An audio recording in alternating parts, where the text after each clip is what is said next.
如果青春之泉其实不是神话，而是一顿饭呢？如果能让皮肤保持静视，动脉维持长通，让大脑到罢时，就是随意。然清除敏锐的关键，不是在实验室里，而是早在西方文明诞生以前，就已经出现在希腊人的餐桌上呢。因为有一件事，多数人并不了解：当现代社会花费数十亿，追着康劳进化液合成补充品，以及下一个临床突破时，希腊外海有一些岛屿，当地人常常健康的活过90岁，慢性疾病并不常见，也没有人天天计算卡路里或照着某套严格规范生活。他们只是吃着祖母叫他们吃的食物，终止、碰掉、分享，就像过去3000年来一直做的那样。研究人员注意到了这件事，也为它取了名字。他们把爱琴海上的希腊小岛伊卡利亚岛列为世界蓝区之一。那里的人寿命远高于全球平均，甚至让科学家特地前往研究原因。而他们找到的答案不是一整套补充品，也不是长寿药物，而是一间厨房。今天我要带你看看围在这一切核心的20种事物。现代科学正在证实，这些食物能帮助减少细胞老化，保护大脑，修复肠道，让心脏稳定，强肩的运作，并滋养那些决定你身体老化速度快慢的生物系统。请一定要看到最后，因为这份清单里的第7项是一种非常普世的汤品食材，研究人员称它位在人类族群中研究过最可靠的长手预测因子之一。而第14项则是一种自古以来就出现在希腊市场上的水果，如今心血管研究人员正因为它的多酚含量，重新用全新的角度看待它。如果你想每周受到有现代科学验证的古老智慧，现在就按下订阅。让我们开始。以下就是20种能逆转老化的希腊超级食物，从非饭到真正可能改变人生，依序排名。1. 特级初榨橄榄油，希腊长寿的根基。所有关于希腊食物的讨论都应该从这里开始。原因很简单，特级初榨橄榄油在希腊并不只是调味品，它不是那种为了健康菜淋一点在沙拉上的东西，而是整个饮食文化的核心。它是第一个食材，也是最后一个食材，更是永远不会离开餐桌的食材。在克里特、伊卡利亚岛和波罗本尼撒，有些橄榄树在亚里斯多的仍在世时就已经很古老，如今却依然结着果实。从这些橄榄压榨出的油、地纹、微果绿，像绿色黄金一样，带着多酚特有的辛辣感。这和多数超市或加上那种颜色淡、味道波的液体几乎是完全不同的产品。科学怎么看呢？特级初榨橄榄又是整个人类营养学中被研究的最完整的事物之一。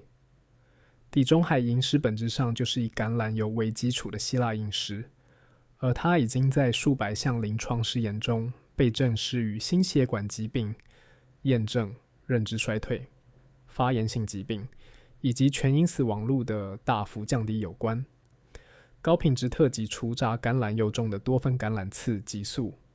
在抑制回家素生物老化的发炎途径上，作用几乎可与布洛芬相比。但和布洛芬不同的是，你同时也摄取了维生素俄、抗氧化角鲨烯以及一正组高密度的保护性化合物。它们会以大自然原本设计好的方式彼此协同运作。在细胞层面，高品质橄榄油能降低氧化压力，而氧化压力正是会伤害 DNA， 让皮肤老化、使冬膜变硬，也让大脑变得浑浊的过程。那些橄榄油摄取量最高的希腊族群，持续展现出可测量的较慢的细胞老化速度。传统用法是每天大量使用，而且毫不犹豫。淋在蔬菜上，拌进豆类里，作为主要烹调油，也会在餐桌上直接盛淋在各种食物上。有些年长的希腊人早上甚至会喝一小杯，把它当成滋补品。事实证明，为了长期健康，这可能是一个人能做的最聪明的单一选择之一。品质绝对不是可有可无。用希拉克罗内基橄榄在10个月前压榨出来的一瓶油，和一般混合油本质上就是2种不同的产品，请用相应的标准看待它。而希腊有格从内在建立你的益生菌事物。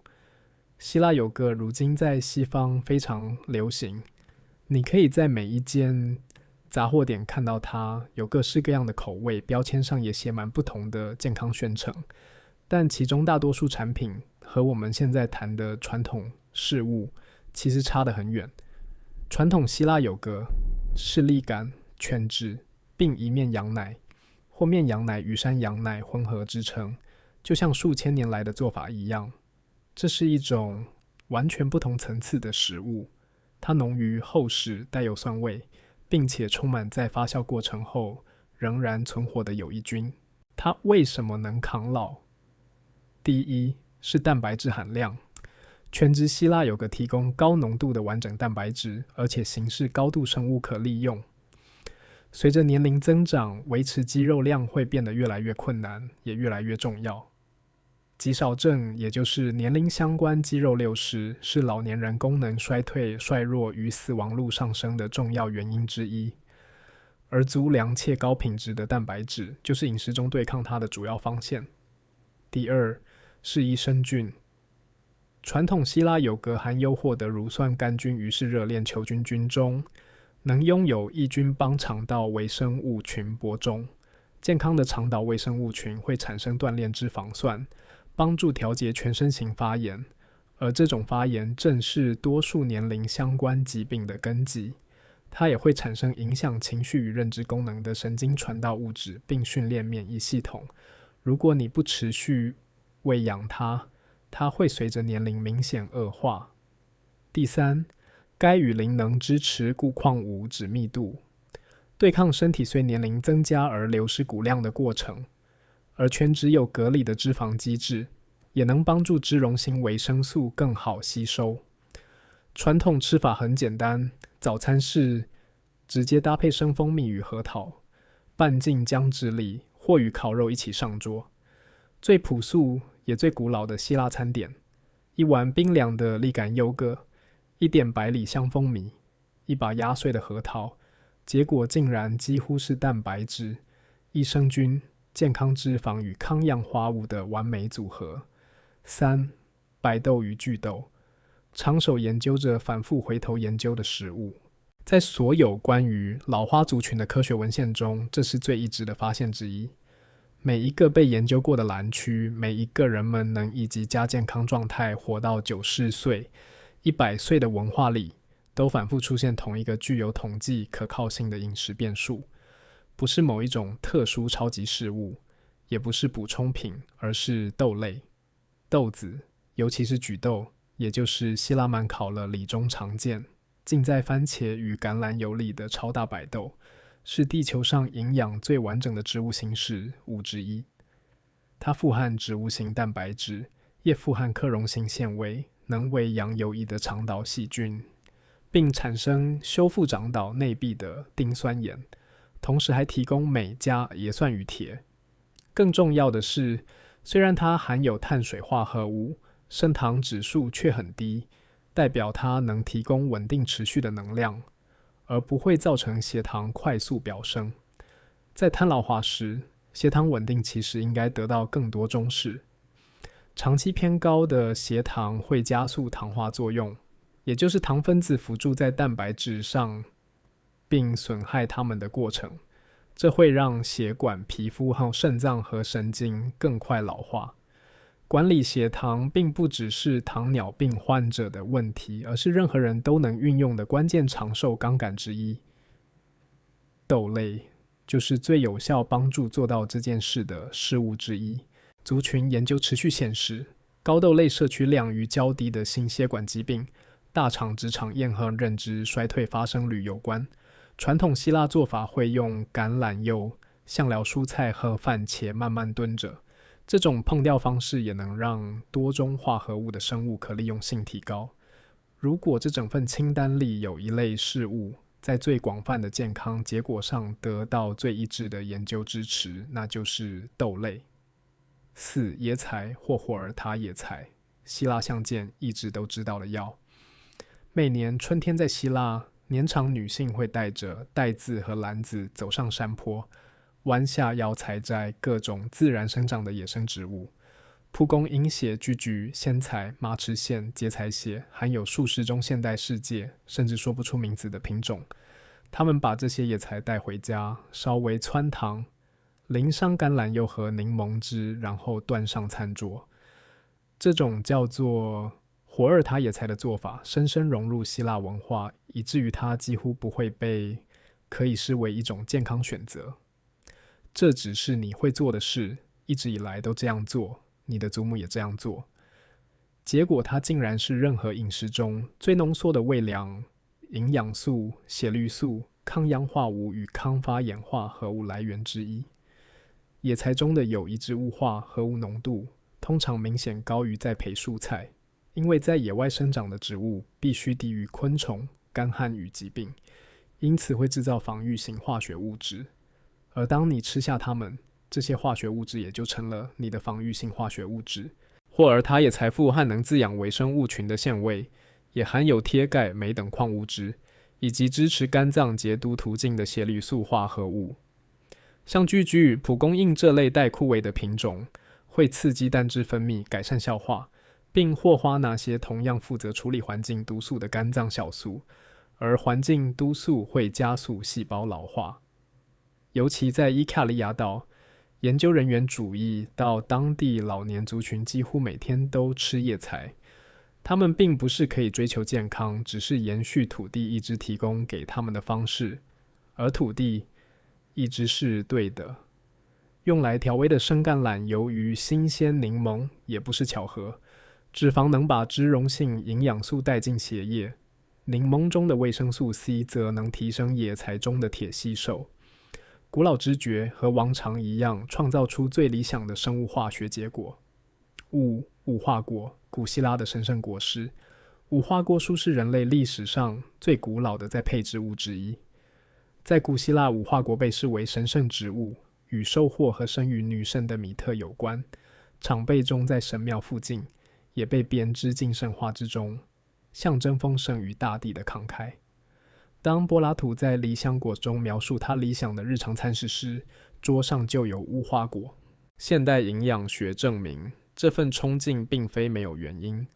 新鲜无花果非常富含抗氧化物、绿原酸与花青素，能中和自由基，减缓皮肤与组织的氧化伤害。它们也提供重要的矿物质组合，价支持血压与心脏功能，钙与镁支持骨骼健康和肌肉收缩，铜则支持胶原蛋白合成。无花果中的可溶性纤维，主要是果胶，是很强大的益生质，能维养有益场导细菌。这也让无花果的摄取与免疫功能改善，皮肤状态更清透，以及情绪和认知更稳定产生连结。古希腊人在夏末吃新鲜无花果，到了冬天则擂干无花果。这不只是烹饪上的方便，干无花果会让这些化合物更加浓缩，并以不需要冷藏的形式，在一年四季提供营养益处。这是一种跨机界的本能式营养规划。新鲜无花果的入汁中也含有无花果蛋白酶，这是一种能分解蛋白质的蛋白水解化合物。几个世纪以来都被外用于处理发炎或受损的皮肤。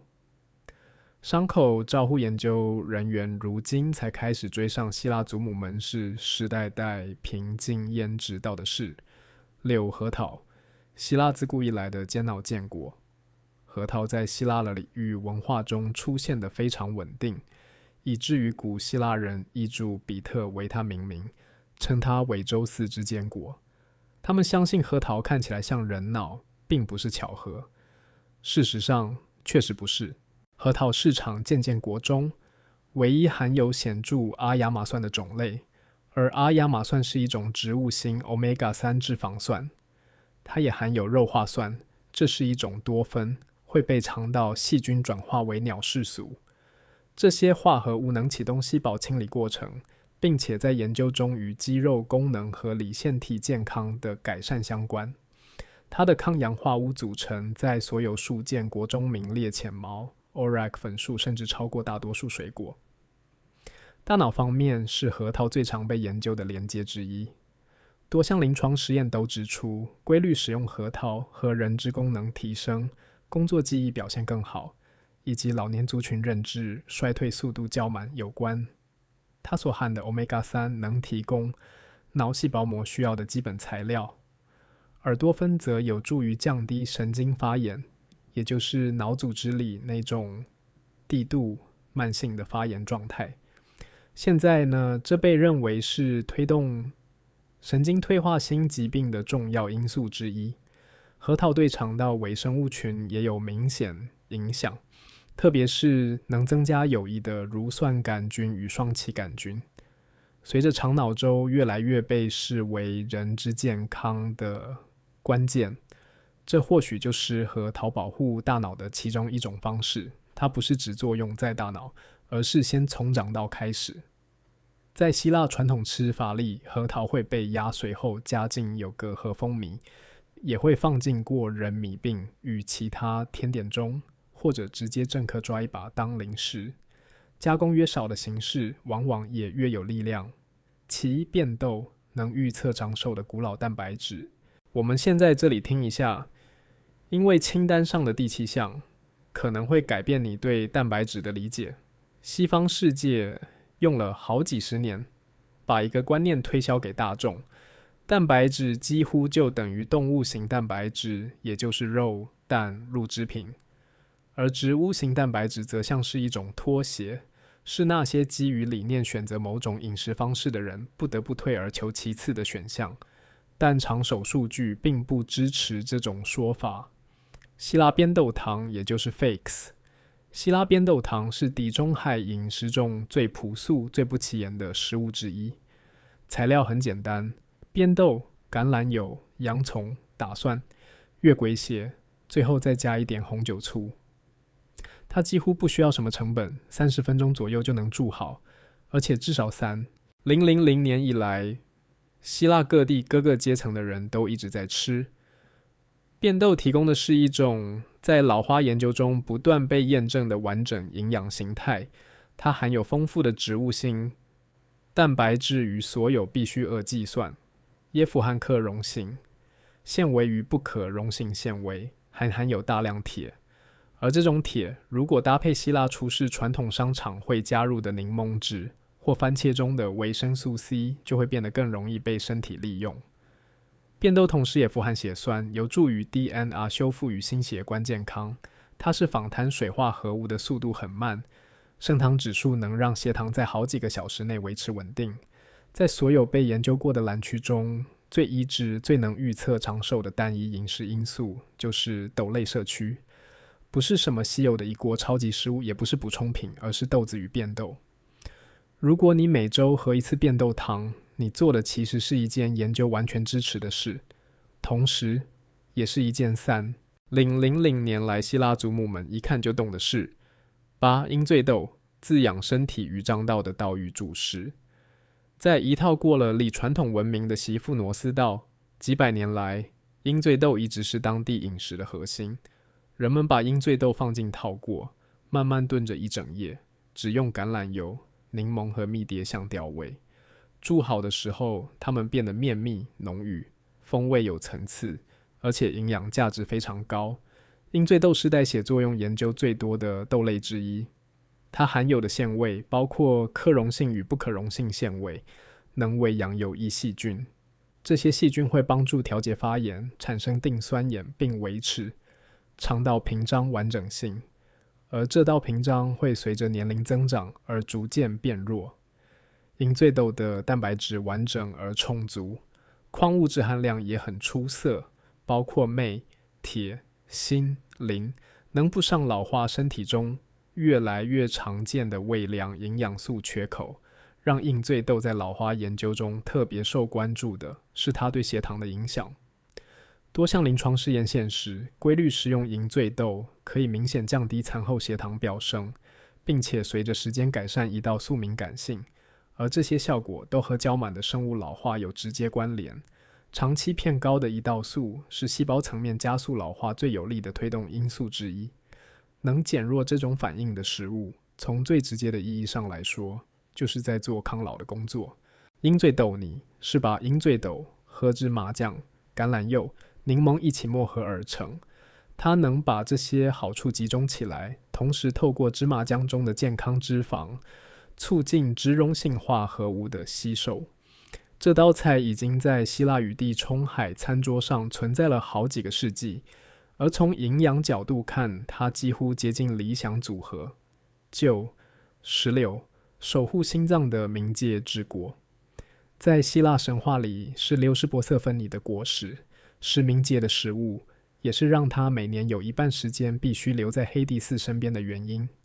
但在人间，在希腊厨房与希腊医学中，石榴一直象征着另一件事：生命力、丰盛与长寿。直到今天，希腊婚礼的餐桌上仍然会出现石榴。现代心血管研究正在逐渐理解其中原因。矢硫酣有一类称为暗示流感的多酚，几乎只存在于这种水果粒，也是食物中被测量到最强效的抗氧化物之一。直接比较时，它的整体抗氧化活性甚至高于红酒与绿茶。这些化合物会被肠道细菌转化为鸟氏素，也就是核桃中的肉花蒜会形成的同一类化合物。它们似乎能启动粒线提情力，并支持肌肉功能。关于石榴汁的临床研究显示，它能有效降低血压，改善的 LDL 单谷醇氧化，也就是冬末板块形成过程中的关键步骤，并降低包括 C 反应蛋白在内的发炎指标。针对冬末周庄硬化进展的研究也发现，在已经有心血管风险的人群中，摄取石榴确实能减缓冬末板块堆积。石榴皮中的一些化合物也在传统希腊医学中被使用了数百年，用来作为抗胃生物与抗发炎的处理方式。现代药力学已经确认它对多种病原体具有生物活性。如果真刻使用石榴籽，就能同时摄取纤维、维生素 C、维生素 K 以及完整的花青素光谱。正是这些花青素赋予石榴深红色，也赋予它大部分的保护力。10. 番茄，希腊人完善的茄红素输送系统。番茄从美洲传入希腊之后，希腊人对它做了一件事，而科学家直到20世纪晚期才真正完全理解。他们把番茄放进橄榄油里慢慢碰着。这个做法是许多希腊料理的基础，它能产生身体真正能利用的茄红素浓度，而这是新鲜生番茄很难相比的。加热会分解细胞壁，让茄红素从植物机制中释放出来，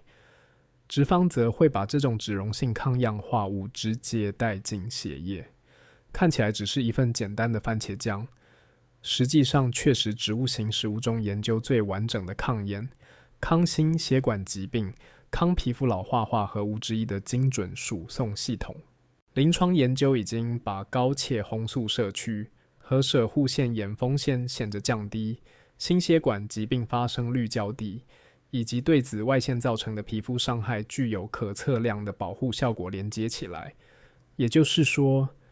番茄在有文献支持的意义上，真的可以被称为可使用防晒。番茄皮也含有类黄酮，具有已被证实的抗发炎与提升胰岛素敏感性特性。希腊沙拉又称熟番茄、小黄瓜、橄榄，由于奥勒冈组成，并不只是配菜，它是一个让茄红素、油酸、维生素 C、类黄酮与抗微生物方向化合物同时抵达的载体，而且比例刚好能放大它们彼此的效果。这样的组合不是巧合，而是好几代人透过饮食经验吃出有效结果后留下来的智慧。是以橄榄，七基脂肪的完整事物版本。我们已经谈过橄榄油，现在来谈橄榄本身。因为传统发酵正颗橄榄和从它们压榨出来的油确实是不同的食物，而它也和多数馆子里的工业加工橄榄不一样，用古老方式依盐水盐子的传统发酵橄榄，也就是希腊家庭数千年来采用的方法，汇进粒乳酸发酵，最后得到的是一种富含乳酸杆菌菌中的益生菌事物，能支持长到微生物群，同时保留有酸、多酚与维生素鹅所在的完整脂肪基质。这让橄榄成为地中海饮食中营养密度最高的完整事物之一。高品质橄榄，由于传统发酵橄榄中含有的多酚前基洛醇是所有食物里最强效的抗氧化物之一。研究现实，它能保护细胞膜不受氧化伤害，支持粒线体功能，并降低规律使用传统发酵橄榄族群中的发炎指标。工业盐资常使用碱液，几天内就能取出苦味，不需要花上数月，但这个过程也会破坏益生菌活性，并且常常降低多酚含量。最后得到的产品看起来像橄榄，却不一定能发挥橄榄原本该有的作用。所以，轻训找以传统盐水燕子的希腊橄榄，例如卡拉马他橄榄、萨索斯橄榄、哈尔济吉吉橄榄，并尽量选择仍使用古法的生产者。无论是风味还是生物活性，差异都非常明显。事二，杏仁，同时影响多个老化室中的建果。说到这里，很多人可能会问，那我要去哪里找到这些食物的高品质版本？不是泡在氧化铀质里的去皮杏仁，不是加满糖的有铬，也不是标签上风景很美，实际上缺陷了3%世界化有的橄榄油。这是一个很重要的问题，品质会决定这些食物能不能真正做到3000年希腊饮食所证明的那些事。我已经把我个人信任的来源连结放在下方说明栏。现在来谈杏仁。杏仁在希腊勒利语文化中一直很常见，它会被用在糕点里，也会磨成杏仁奶，而这比现代乳制品替代品的潮流早了好几个世纪。它也会正可使用，作为日常滋养。关于杏仁的研究涵盖了许多不同机制，因此它成为所有见过中康老面向最全面的一种。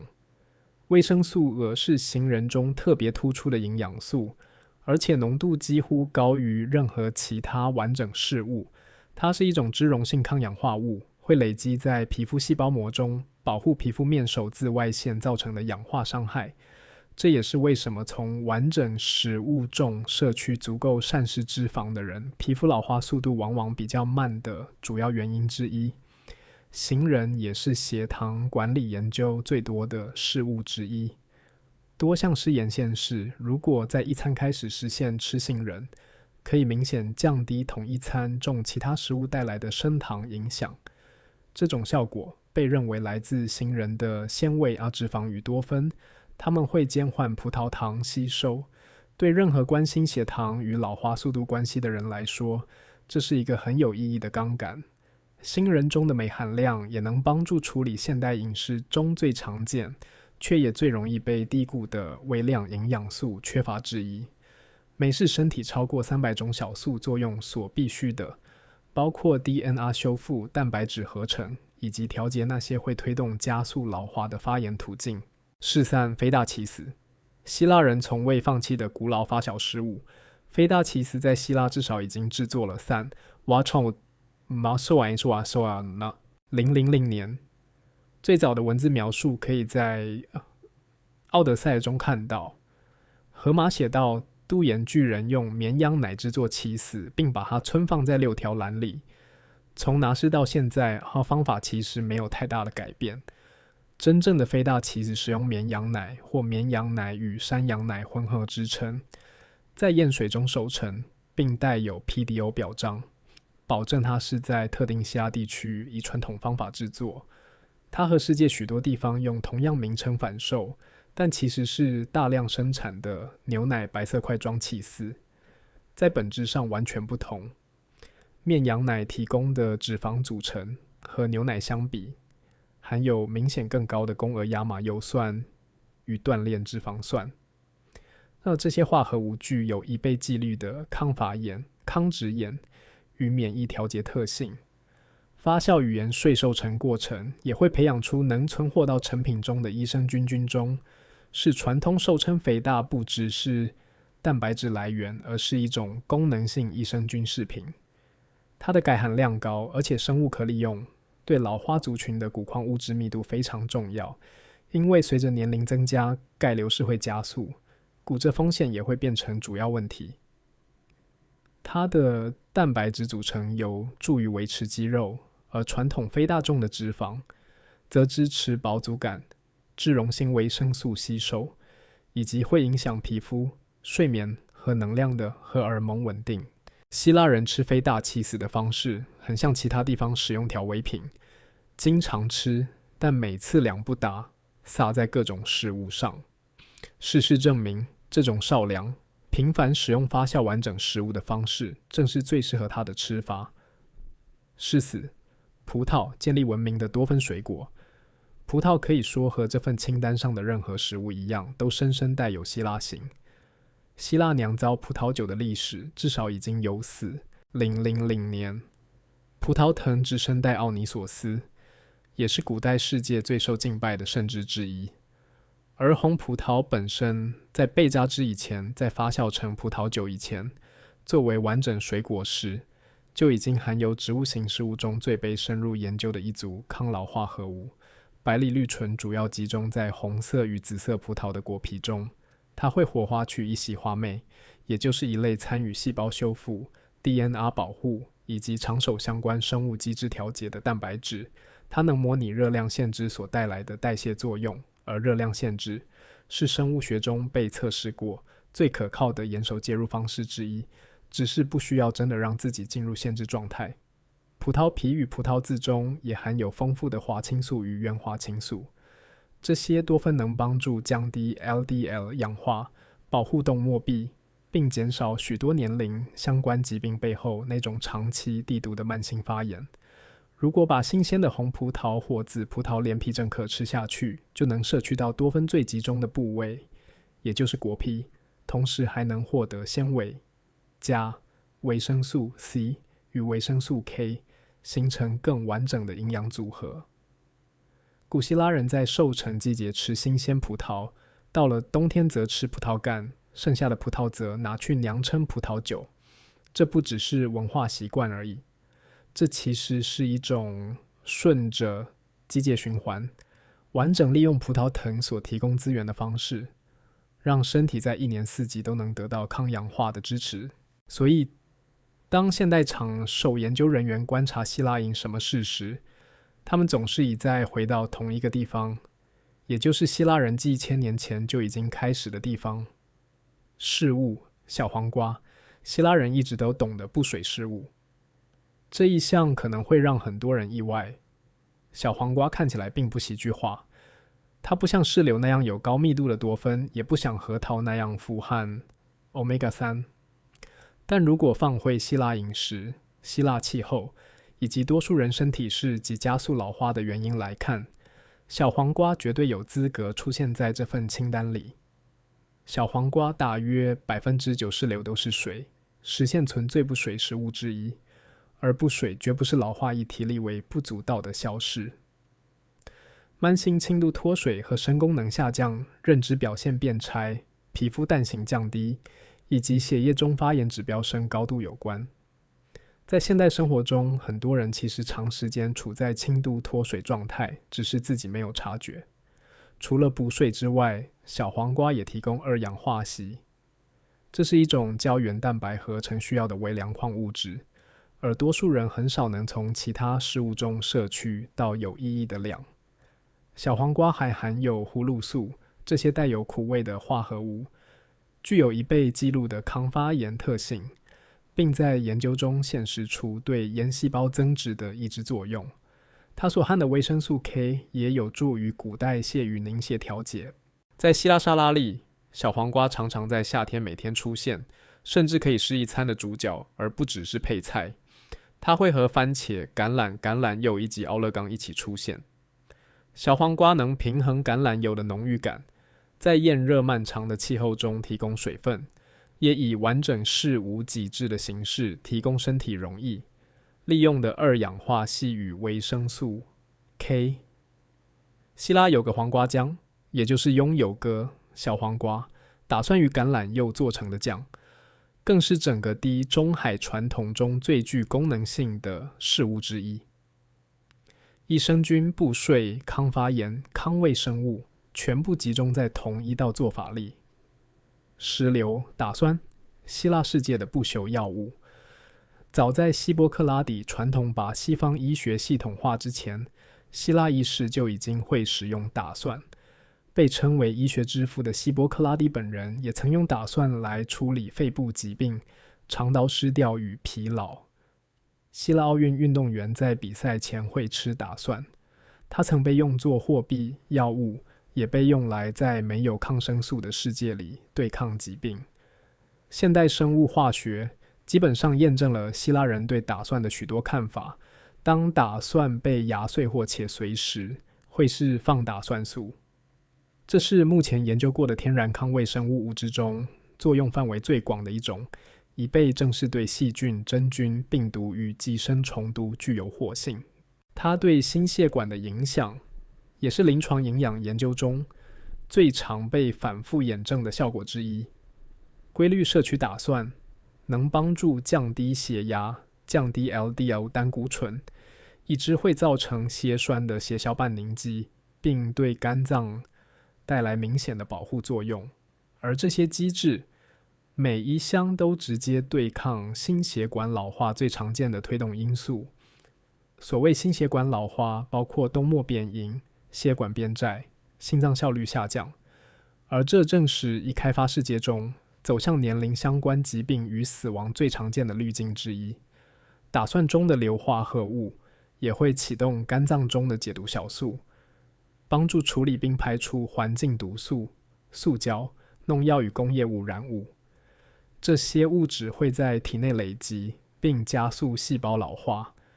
在一个比过去任何时代都更受到化学物质污染的世界里，打蒜的解毒功能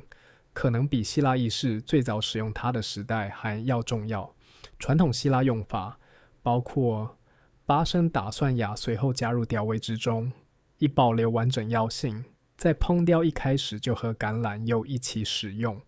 或是正客慢慢烤到柔软，让其中的硫化合物转化成更温和也更植溶性的形式。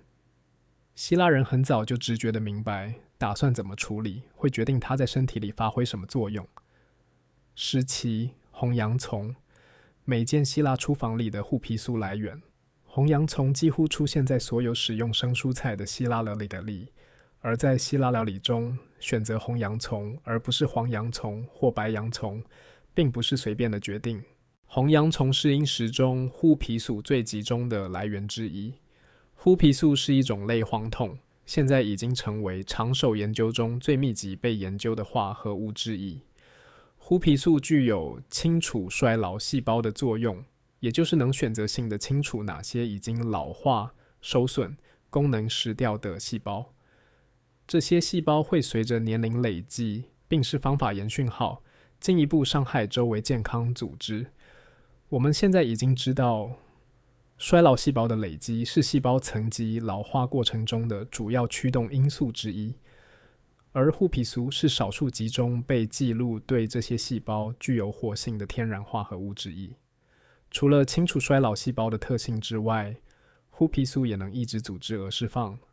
因此可被视为一种天然的抗国民化合物，同时也具有一剂律的抗发炎、抗病毒与心血管保护作用。洋葱中和打蒜共有的硫化合物则进一步提供抗胃生物活性与肝脏支持。像希腊人那样把红洋葱生吃在沙拉里，可以保留烹调时可能被破坏的完整槲皮素含量。又生红洋葱、番茄、小黄瓜与橄榄油组成的希腊沙拉，从生物化学角度来看，其实是一套非常有效率的槲皮素与茄红素输送系统。而且还带有能提升两者吸收的脂肪机制，是吧？希腊奥勒冈拥有药物级小粒的野生香草。希腊奥勒冈并不是一般超市罐子里那种味道坦干的像灰尘一样的干燥香草，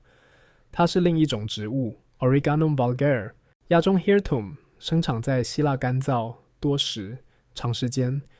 受到烈日曝晒的山坡上。这样的环境压力会促使植物产生高浓度的芳香化合物，浓度高到让它进入完全不同的等级。象芹酚与百里香酚是希腊奥勒冈中两种主要的生物活性化合物，也是目前科学一直最强销的天然康胃生物物质之一。象芹酚能抑制多种病原体的细菌生长，百里香酚则具有很强的抗真菌活性，强到足以应用在临床牙科领域。这两种化合物也都具有一倍几率的抗发炎特性，能降低推动加速老化的背景发炎讯号。干燥希腊奥勒冈的抗氧化密度非常惊人，以每公克来看，它胜过大多数曾经被测试的水果与蔬菜。ORSC 分数甚至可与阿萨伊美和蓝莓相比，但成本只是一小部分，而且它正是希腊人继1000年来每天加入食物中的形式。在传统希腊的礼中，奥勒冈不是拿来装饰的，它是一种回大量使用的饰材，会加在沙拉、烤肉、烤蔬菜、橄榄油调味汁里。希腊人形成这些饮食习惯是并不是在计算抗氧化密度，他们依靠的是味觉、气味与文化传承，但最后的结果确实，他们每天都大量摄取了人类测的抗氧化密度最高的致5星化合物之一。一如往常，他们在研究出现以前就已经走到了正确答案。侍酒、大麦，滋养肠道、稳定血糖的古老谷物。在小麦成为古代世界的主要谷物以前，大麦才是希腊人的谷物。斯巴达饮是以它为基础。古代奥运中的希腊运动员会吃大麦粥，它出现在最古老的希腊文本中，被视为和力量、耐力、健康相关的食物。结果我们后来发现，大麦有一样小麦没有的东西，而在现代代谢健康的没落下，这一点极其珍贵。比普聚糖，大麦是这种特定克隆型纤维最丰富的饮食来源之一。它一倍几率能在消化道中形成粘稠的凝胶，大幅减缓葡萄糖吸收，降低餐后血糖飙升，并且能以多数其他纤维难以相比的特异型，为养长道中的双歧杆菌物种。针对大麦比普聚糖的临床试验显示，它能限制降低 LDL 胆固醇，效果明确到美国 FDA 允许含有它的食物表示心血管健康生命。欧洲食品安全局也做出了相同认定。这是一种已经通过监管机构认可心脏保护作用门件的食物，而能做到这一点的完整事物其实并不多。传统希腊大麦脆冰 Dakos 会用水或番茄汁浸软，再铺上番茄、橄榄油与非大气丝，使整个地中海饮食中营养最完整的传统事物之一。大麦提供纤维，番茄提供茄红素，橄榄油提供有酸与多酚，非大气丝提供益生菌与钙。这是一餐有没有现代营养科学的人们经过数百年慢慢建立出来的食物，但很显然，他们透过一代又一代的经验，理解了什么东西能让人保持健康，而是生希拉凤蜜，用来结束这份清单的古老药物。我们来到最后一项了。第二是想，这是一种需要没落来理解的食物，而当你真正理解它时，它会告诉你一些关于食物呀、文化与疗愈之间关系的重要事情，也是现代补充品产业不太希望你注意到的事情。先说清楚，我们讨论的是什么？生的、微加热、微过滤的希腊蜂蜜，尤其是以密托斯山 Hymettus、阿索斯山与科利特山区的百里香蜂蜜和朵树上殿里